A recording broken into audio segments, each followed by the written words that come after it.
नमो नमो अरिहंताणं नमो नमो श्रीसिद्धाणम्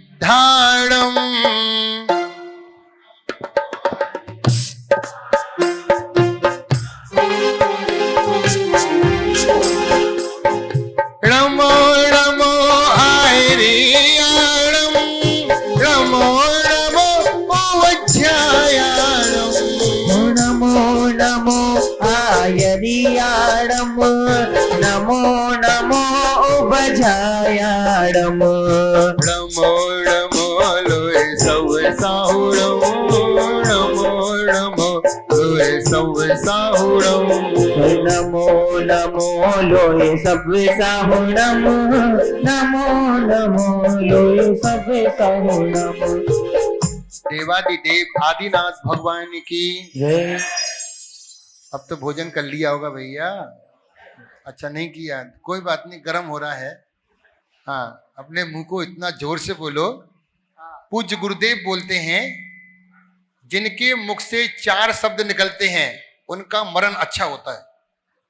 उनका मरण, अपने मुख से हमेशा 4 शब्द निकालो करो। ओम बोलो, ओम नमः स्वाहा और जय। जिनके मुख से ये 4 शब्द निकलते हैं उनका उत्तम मरण होता है। बोले चार्य चक्रवर्ती आचार्य श्री शांति सागर जी महाराज की, परम पूज्य संत शिरोमणि आचार्य श्री विद्यासागर जी महाराज की, परम पूज्य गुरुदेव आचार्य श्री वसुनंदी जी महाराज की, परम पूज्य मुनि श्री नमी सागर जी महाराज की, अहिंसामय जैन धर्म की। बोलो इलक श्री 105 विज्ञान सागर जी मुनि राज की जयकारा गुरुदेव का। महानुभाव साधर्मी बंधुओं, समय बदल रहा है, समय बदल रहा है। अब आप भोजन कर लिया करो। अब कोई नहीं पूछेगा आपने भोजन किया कि नहीं किया। समय बदल रहा है, आप सो जाया करो। अब कोई नहीं बोलेगा तुम अभी तक सोए क्यों नहीं। समय बदल रहा है, अब कोई कुछ नहीं पूछेगा। आज लोगों की नजरों में भले ही यह जन्मदिन का कार्यक्रम हो, जन्मदिन तो एक बहाना है, असली में तो हमें आपको बुलाना है। जन्मदिन तो एक बहाना है।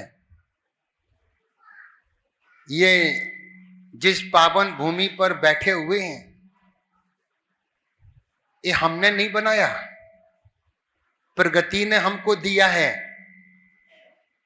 जिस ज्योतिषी ने हमारी कुंडली बनाई उसने लिखा है कि आपके द्वारा एक जीव रक्षा का बहुत बड़ा काम होगा,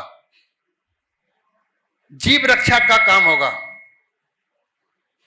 बोले महाराज जी आपकी कुंडली में बैठा हुआ है, हमने कुछ नहीं किया।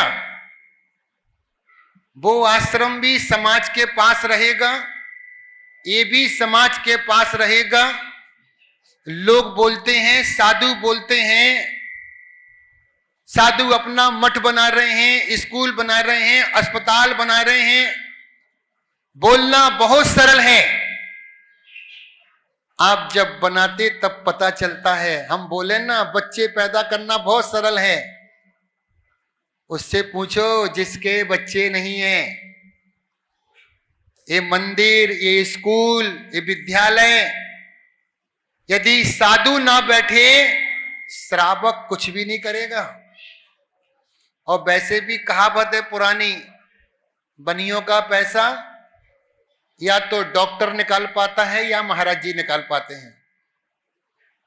बनियों का पैसा या तो डॉक्टर निकालता है या फिर महाराज जी निकालते हैं। महाराज जी क्या करेंगे आपके पैसे का? भाई वो कोई गलत काम तो करेंगे नहीं, या तो मंदिर में लगाएंगे या परोपकार में लगाएंगे। हम पहले भी बतला चुके हैं, यह गौशाला का निर्माण यूं ही नहीं हुआ, हमने कभी सोचा भी नहीं था। गुंजन ओम सुनो, यह गौशाला का निर्माण कैसे हुआ? 5 साल इसको बने हो गए। हमने पहले भी कहा था, एक गाय को कुछ कसाई लोग उसको लेकर के जा रहे थे, जनवरी का महीना, 5 कसाई, वह उसको बांध करके, जिसका छोटा सा बच्चा कहां से लेकर के आए पता नहीं। भाई तो एक बार माइक सेट कर ले पहले, है ना। वह आकर के हमारे आश्रम के बारे वो गाय चिल्लाने लगी। तभी हमारे क्षुल्लक भिसंग सागर महाराज जी मंदिर के पीछे बैठ करके सामायिक कर रहे थे। अचानक उन्होंने देखा, आवाज सुनी, वे तुरंत उठ करके झांकने लगे। देखा तो वो कसाई गाय को मार रहे हैं, और बेचारा वो छोटा बच्चा जो मुश्किल से 1 महीने का होगा, वह कभी सड़क के इस पार भागता, कभी उस पार भागता। वो दृश्य देख करके हमको तुरंत उन्होंने समाचार किया। बोले महाराज जी देखो, कोई गाय को मार रहे हैं बाहर जाके।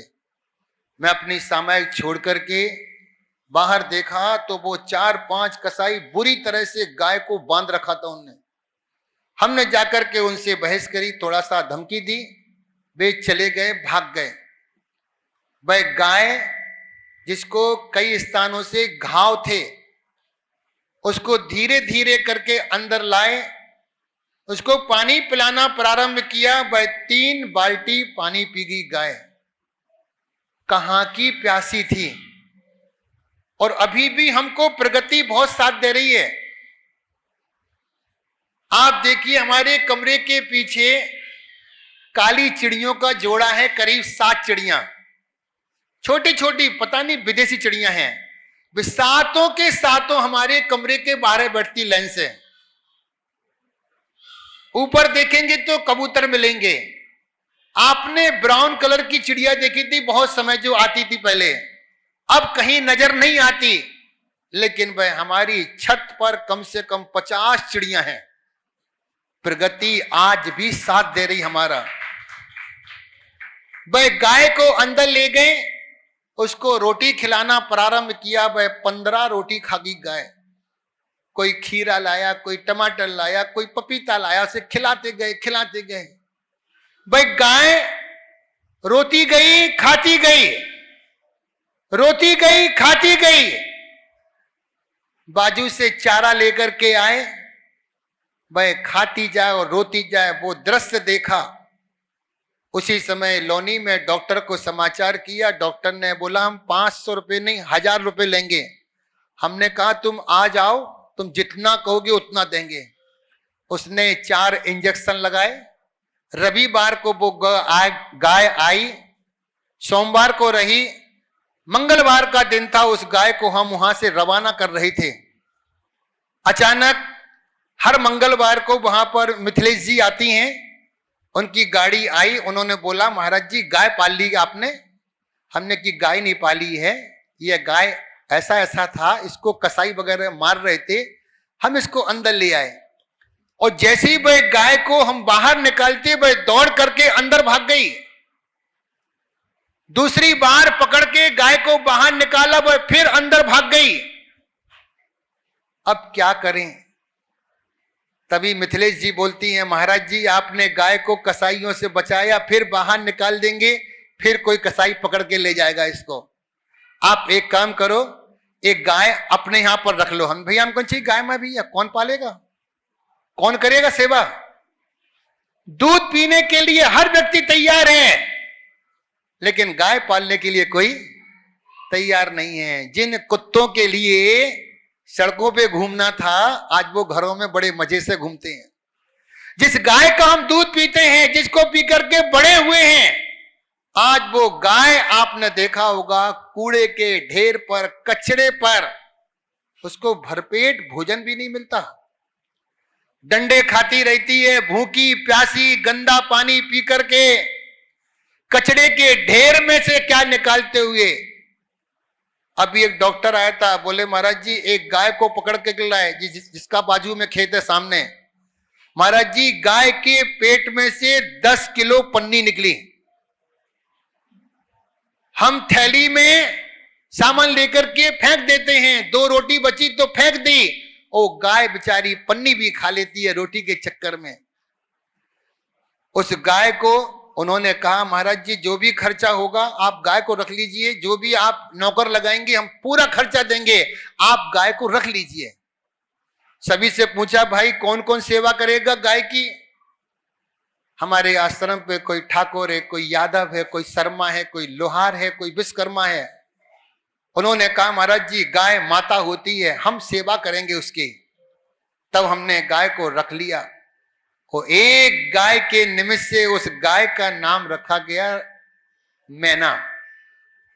मैना और उसके बच्चे का नाम रखा गया रामू। रामू और मैना दोनों वहां पर बैठे रहते। धीरे धीरे करके जितना भी आज आश्रम का नजारा दिख रहा है, हमें पता नहीं था एक गाय को पूरा आश्रम, पूरी गौशाला दे करके जाना था। ऐसा निर्माण हुआ। हम अपने घर में गाय नहीं पाल सकते, कम से कम गाय जहां होती हैं वहां चारे के लिए कुछ तो दे सकते हैं?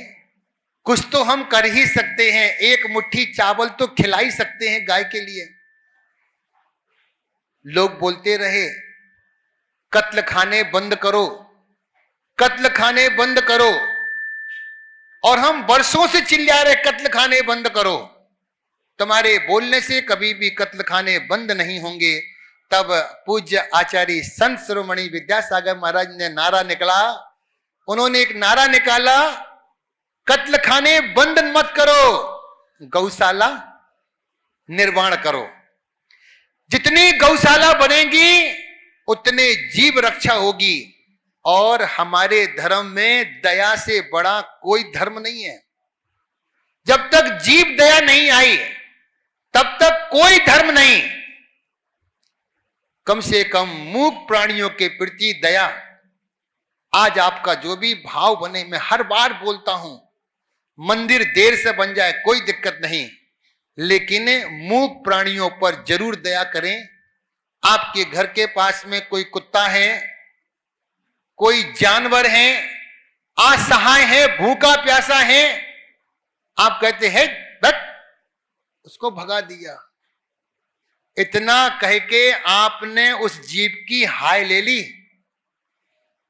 और आपके दरवाजे पर कोई जीव आया है, आप उसको एक रोटी खिला दीजिए, वह रात भर तुम्हारे घर के बाहर बैठ करके तुम्हारा पहरा देता है। एक मुट्ठी चावल चिड़िया को डाल दीजिए, वह चिड़िया दूसरे दिन आपके घर पर दाना खोजती आ जाती है। ऐसा ही जब आप करेंगे जीव दया, तो वह ऊपर वाला भी आपके लिए दया की बौछार करेगा। तो कम से कम जीव दया के लिए आपको दान जरूर निकालना चाहिए। कई लोग सोचते हैं महाराज जी 100 रुपए देने में शर्म आती है, 100 रुपए देने में शर्म, 100 रुपए का क्या दान करें। एक व्यक्ति आया हमारे यहाँ पर, उसने छत लगाया भगवान को। वो मैनेजर बोला भाई कितने की पर्ची काट दें? बोले 11 रुपए ही काट दो। बोले भाई एक काम करो 11 रुपए गुल्लक में डाल दो। बोले भाई पर्ची दो 11 रुपए की है। तो जीव दया के क्षेत्र में आपका 1 रुपया भी बहुत काम करेगा। अभी हमारे अखिलेश जी बोल रहे थे, अखिलेश जी ने सबसे पहले बोला था दूसरा जन्म, दूसरा जन्म। लेकिन हम आपको बता दें हमारा भी पुनर्जन्म है, बहुत विशेषता लिए। पहला जन्म 8 साल की उम्र में खत्म हो गए थे, लेकिन अपनी मां से बोल गए थे कि हम दोबारा फिर वापस आएंगे। पहले वाला जन्म भी रात को 11 बजे जन्माष्टमी, और ये वाला जन्म भी मिला रात को 11 बजे जन्माष्टमी। दोनों तिथियां एक हैं, लेकिन आज मुझे एक दुख हो रहा है। मैं लगभग 20 साल के बाद में पहली बार अकेला मंच पर बैठा हूं। 20 साल के बाद में 2001 से लेकर के हमारे क्षुल्लक ज्ञान सागर महाराज ने साथ दिया 2012 तक। उसके बाद में सुभद्र सागर महाराज जी, अनिंदा सागर महाराज जी, रत्न कीर्ति महाराज जी, सारे साधु का सानिध्य मिला। ये पहली बार हमारे साथ में कोई भी साधु नहीं है। आज मैं अकेला मंच पर बैठा हूं। ये 24 साल के बाद में पहली बार घटना घटी है। आज भी साधु थे हमारे पास में, लेकिन आपने देखा नमी सागर महाराज जी 88 वर्ष के हो चुके हैं। उन्होंने कहा महाराज जी हम असमर्थ हैं, आप कहो तो मैं घसीटता आ जाऊंगा। हमने कि नहीं, आप आहार करो, आप वहीं पर रहना। वह अपनी साधना में संलग्न, अंतिम सांस नहीं, लेकिन वह अपनी निरंतर साधना करते मौन। कई व्यक्तियों ने तो वर्षों से नमी सागर महाराज जी की आवाज नहीं सुनी होगी। और ऐसा निश्चित साधु वास्तविकता में ये मोक्ष मार्ग पर चलने वाला वो साधु है। निश्चित ही ऐसे साधुओं का कल्याण होगा।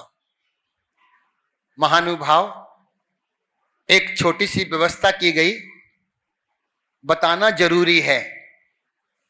ये भक्तांबर के 48 छोटे कलश रखे हुए हैं चांदी के।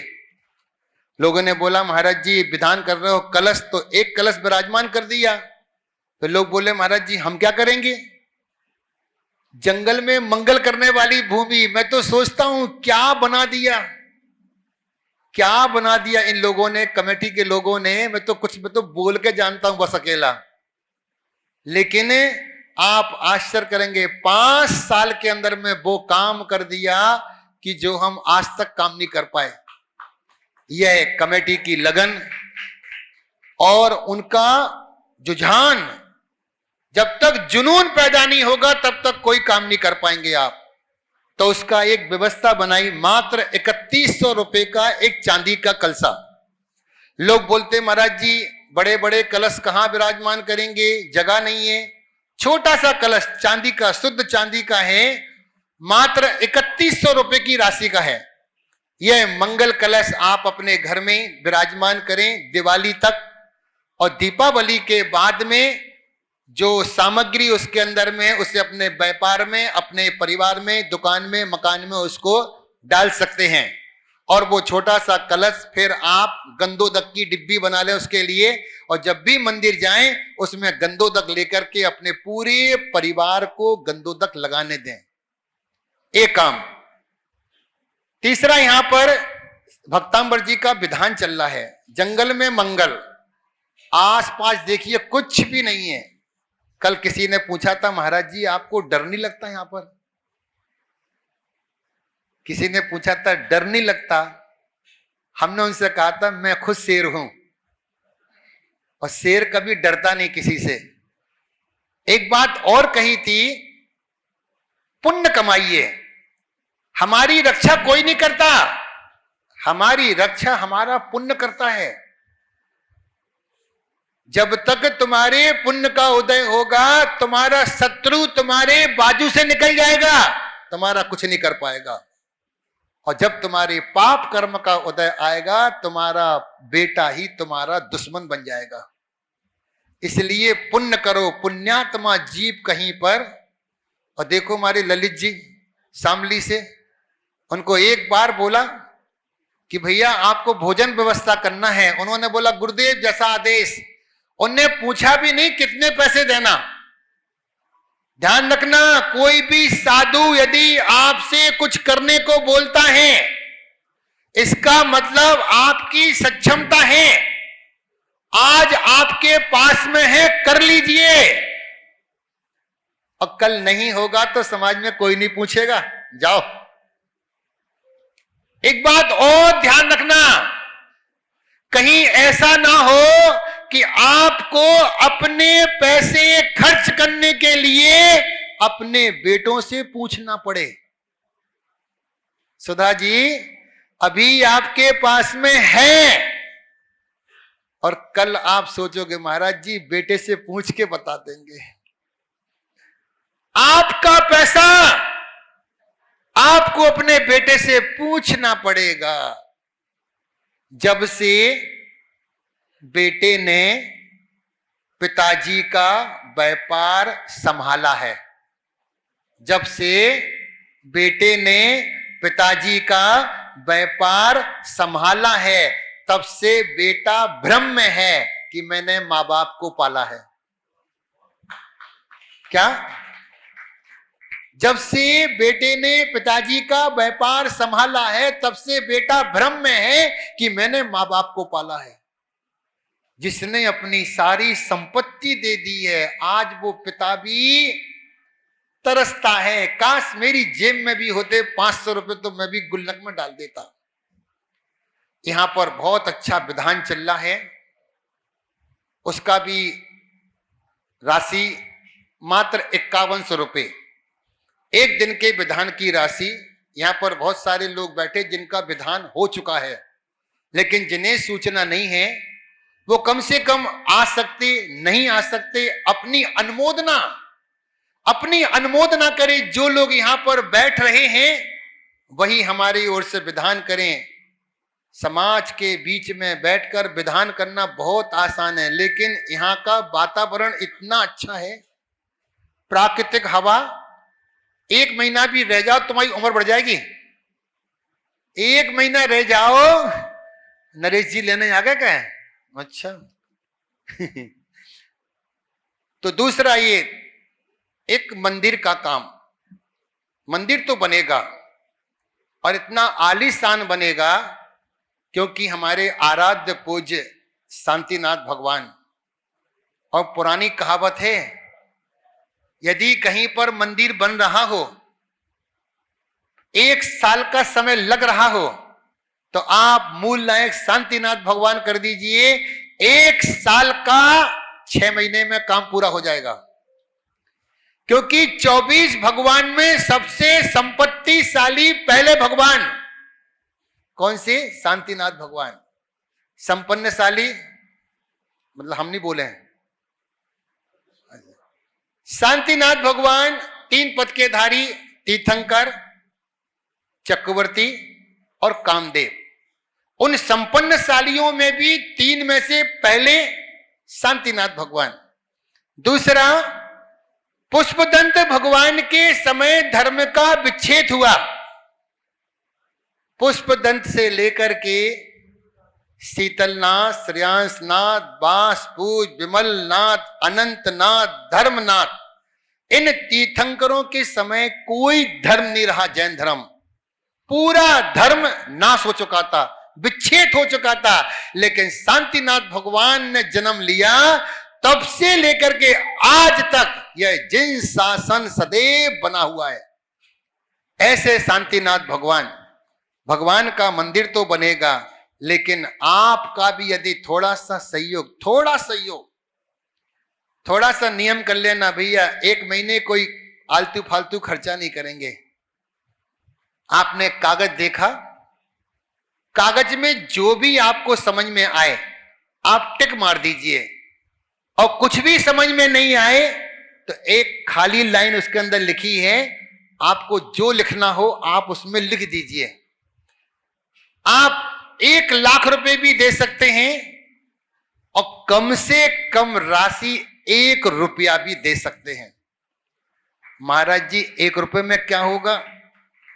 हाँ, पहले के सिक्के में गेहूं की बाल बनी रहती थी, देखा था ना पहले का सिक्का हमारे समय का, उसमें गेहूं की बाल बनी रहती थी। और अब के सिक्के में क्या बना है? ठेंगा। 1 रुपए में क्या मिलेगा? ठेंगा। और पहले 1 रुपए में बाल मिलेगी। तो एक छोटा सा कथानक आपको सुनाते हैं, 2 मिनट का। बनारस के अंदर में आपने एक नाम सुना होगा, लोग भूल जाते हैं, गणेश प्रसाद जी बर्नी। गणेश प्रसाद जी बर्नी को हमारे बुंदेलखंड में गांधी जी बोलते हैं। जो काम गांधी ने किया है वही काम गणेश प्रसाद जी बर्नी ने किया। वो जाति से असाटी थे, ब्राह्मण संप्रदाय से, लेकिन बड़ी जैन धर्म से बड़े प्रभावित हुए। कैसे प्रभावित हुए आपको बता दे कि नहीं बताएं? वो कैसे जैन धर्म से प्रभावित हुए? आज हम देखते हैं वर्तमान में जैन कुल में जन्म लेकर के लोग अन्य धर्मों में जाना चाहते हैं, लेकिन वो 11 साल का बच्चा, उसके घर के सामने मड़ौरा नाम का स्थान, वहां पर चबूतरे पे एक व्यक्ति पद्म पुराण ग्रंथ का स्वाध्याय कर रहे थे और वो पढ़ रहे थे, जो व्यक्ति रात्रि में भोजन करता है वो अगले जन्म में कीड़े मकोड़े बनते मर करके, जो रात में खाता है वो कीड़ा मकोड़ा बनता है। उसी समय उस 11 साल के बच्चे ने सुना, बोले पंडित जी जरा फिर से पढ़ना, क्या लिखा? बोले इसमें लिखा पद्म पुराण में जो व्यक्ति रात्रि भोजन करता है वो कीड़े मकोड़े जानवर की पर्याय में जाता है। उसी समय उस बालक ने आजीवन रात्रि भोजन का त्याग कर दिया और जैन धर्म के प्रति उसकी अटूट श्रद्धा हो गई और उनको जैन धर्म को पढ़ने का भाव बना। वह एक पुस्तक लेकर के संस्कृत पढ़ना चाहते थे और वो बनारस पहुंचते हैं, एक विद्वान से बोलते भैया मैं संस्कृत पढ़ना है। बोले एक क्या जैन व्याकरण लेकर के आए? जैन भी कभी संस्कृत पढ़ते क्या? और उन्हें किताब लेकर के फेंक दी। तब गणेश प्रसाद जी बर्नी ने संकल्प किया कि जिस स्थान पर हमारे जैन धर्म की विद्या का अपमान हुआ है, मैं उसी स्थान पर एक संस्कृत का महाविश्वविद्यालय बनाऊंगा। संकल्प ले लिया उन्होंने और एक अधिवेशन हो रहा था, 1935 की बात है।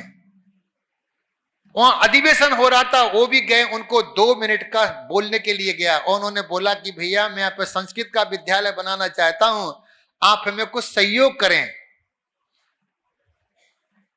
सब चुप बैठे रहे, आप जैसे सब चुप बैठे रहे, मुस्कुराते रहे, देखते रहे। एक व्यक्ति झम्मन लाल जैन, झम्मन लाल कौन? झम्मन लाल जो हिमांशु है कामा का, उसके पिताजी कमल, कमल के पिताजी गिरनारी और गिरनारी के पिताजी का नाम था झम्मन लाल। तो उस समय उन्होंने विश्वविद्यालय बनाने के लिए मात्र 1 रुपया दिया। 35 में 1 रुपया दिया तो लोग हंसने लगे, पागल है क्या, 1 रुपये में विश्वविद्यालय बनता क्या? लेकिन गणेश प्रसाद जी बर्नी, उन्होंने कहा ध्यान रखना मैं इसी 1 रुपये से विश्वविद्यालय बना के दिखाऊंगा आपके लिए। उन्होंने उस समय 1 रुपये के 64 पोस्ट कार्ड आते थे, 64। 1 रुपये के 64 पोस्ट कार्ड लाए और उन्होंने 64 पोस्ट कार्ड लिखे। जितने भी धनाढ्य व्यक्ति थे भारत के जैन समाज के, सबको एक एक कार्ड भेजा और वहां से कहते हैं इतना धन आया कि भदैनी घाट पे शादवास संस्कृत महाविद्यालय बन गया उस 1 रुपये की बदौलत। मुझे ध्यान है जब मैं ज्योति कॉलोनी में 2007 में गया, नीचे वाले हॉल में हमारा प्रवचन हुआ, तब मैंने आश्रम के बारे में लोगों को प्रेरित किया कि वहां पर मंदिर का निर्माण चल रहा, वास्तु भगवान का, तो जिसकी भी जो स्वेच्छा हो। तो एक अम्मा आई, उसने क्या किया, उसने 11 रुपया निकाले, 1 का सिक्का और 10 रुपया। तो एक व्यक्ति बोलता है अरे पागल हो गया क्या, 11 रुपये दान करते क्या? हमने उनसे कहा भैया वो कम से कम 11 रुपये दे तो रही है, आप उसकी दान की अवहेलना तो ना करो, उसके दान का अपमान तो ना करो। इतना बोला, उसी थाली में 35,000 रुपये आ गए उस दिन। श्रीपाल जी बोले मेरे 5100 लिख लो, और सबने 1100, 2100, 500, 1100, 2100, जितने लोग प्रवचन में थे सबने डालना किया। मैंने कि देखो 11 रुपए की बदौलत वो 11 रुपए गिरा। इसलिए आपके पास में पर्चा है, पर्चा को पढ़ना, कोई बात नहीं है, मंदिर में निर्माण में नहीं देना मत देना, लेकिन पर्चा लेकर के जरूर जाना, है ना। पहले एक प्रचार होता था क्या, ट्रक पे चलते, बस स्टैंड पे चलते, स्टेशन पे लोग कुछ कागज फेंकते थे, हैं, उस पर लिखा रहता था देवी का चमत्कार, 1000 छपवा, नहीं तो घर में तुम्हारे गड़बड़ हो जाएगा, हैं। तो फिर लोग कहते भैया इसके चलो 500 छपवा लेते हैं।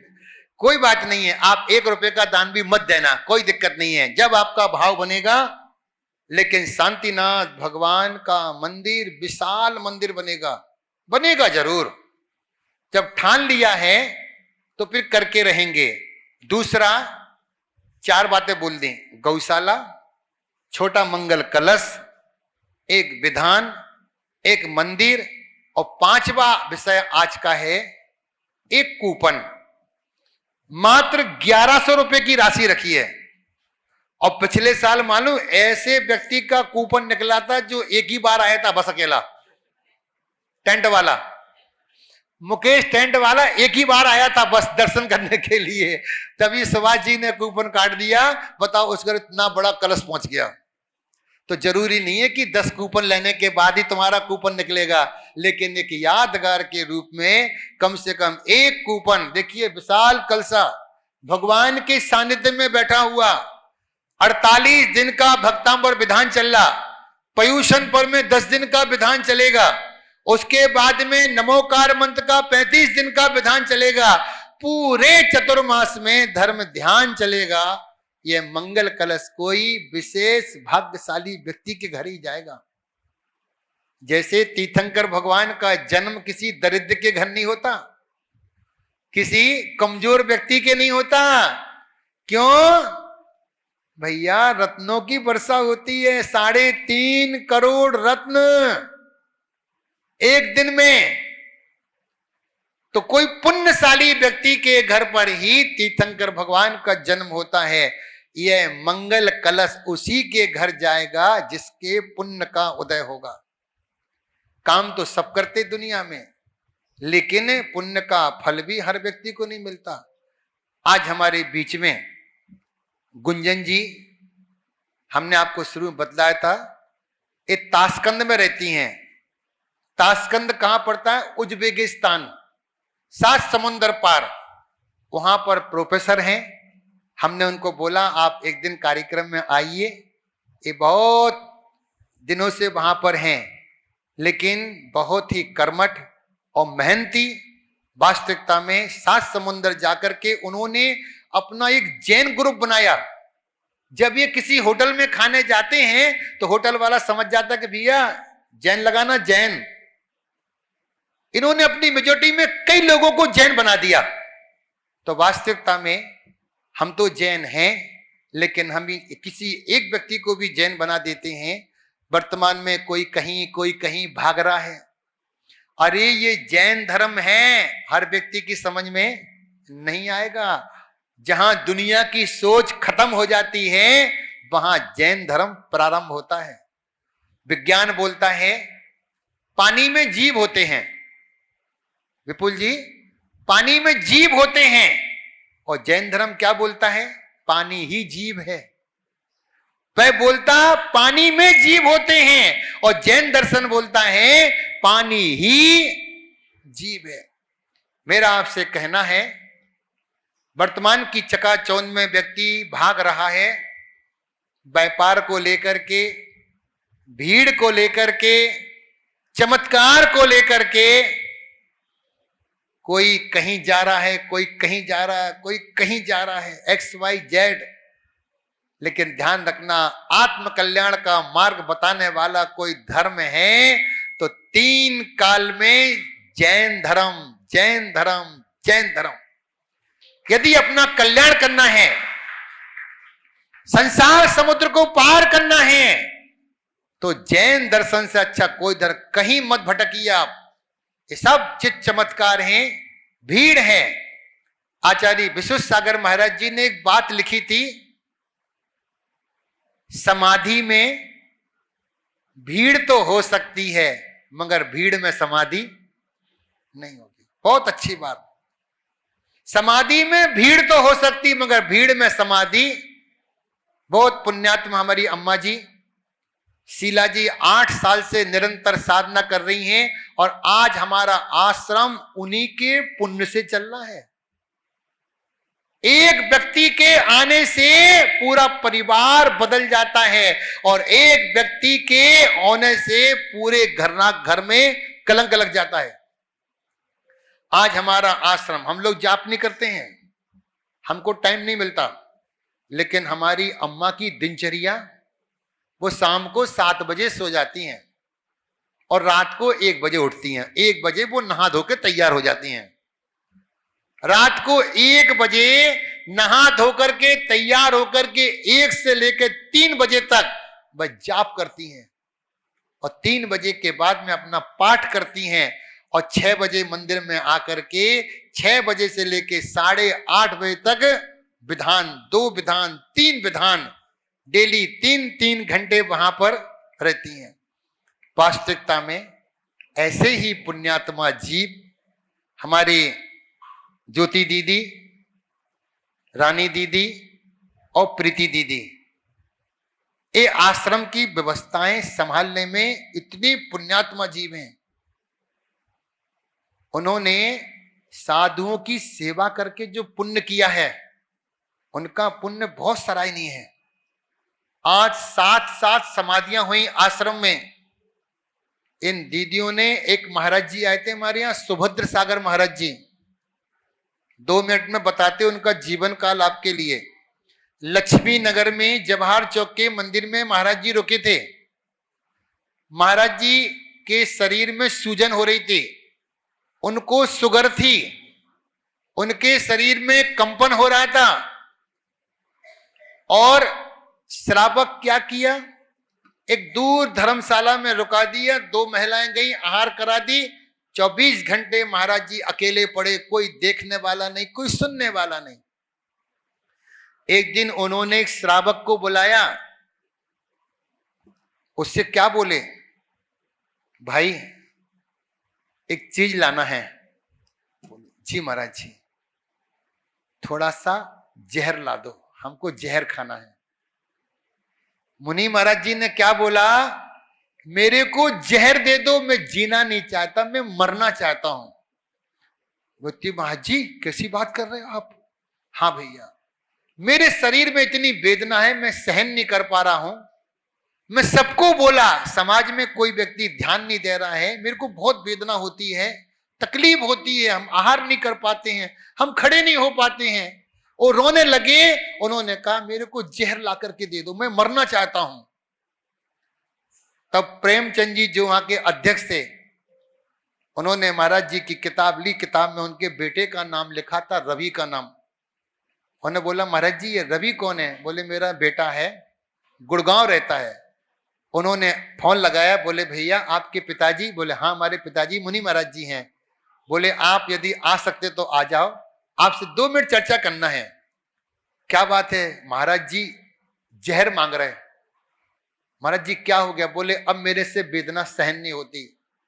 तब किसी ने उनको समाचार दिया, आप मंडोला में जाकर के विज्ञान सागर महाराज से संपर्क करो।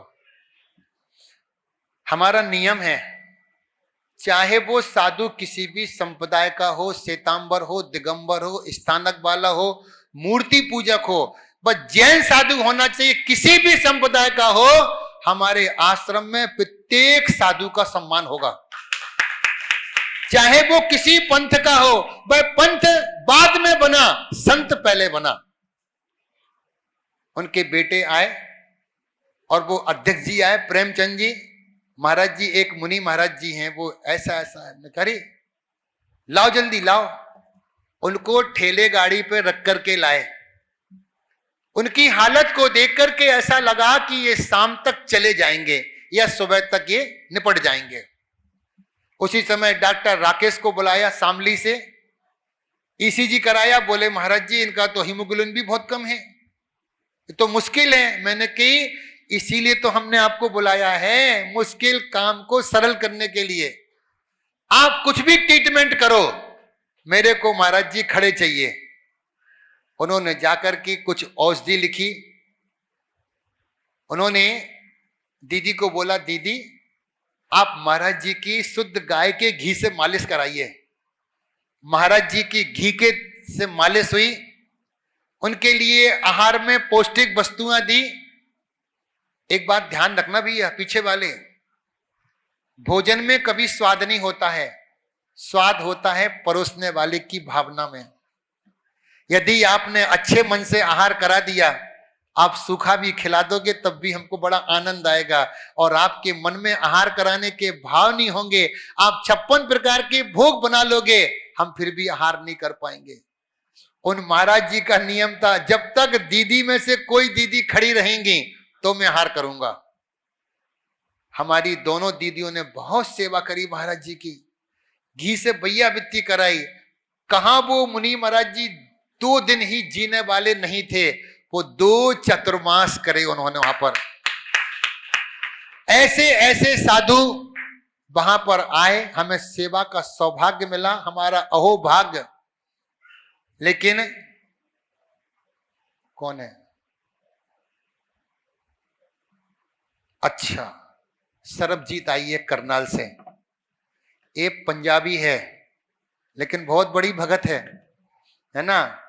प्रत्येक रक्षाबंधन को राखी भेजती है ना। और पिछले साल की पिच्छी भी इन्हीं को मिली थी। ये देखो, ये गुरजोत आ गया है ना। हमारा धर्म किसी धर्म से बंधा नहीं है। इनका पूरा परिवार 40 लोगों का कुनबा है, सब हमको मानते हैं। चाहे मुख्तार सिंह हो, शेर सिंह हो, चाहे कोई भी हो, ये पूरा परिवार बैठ जाइए। ओम। इनको पिच्छी मिली, बताइए। लोग बोले महाराज जी किसको पिच्छी दे रहे हो? हमने कोई बात नहीं, हमारी पिच्छी ऐसी जाती है ना।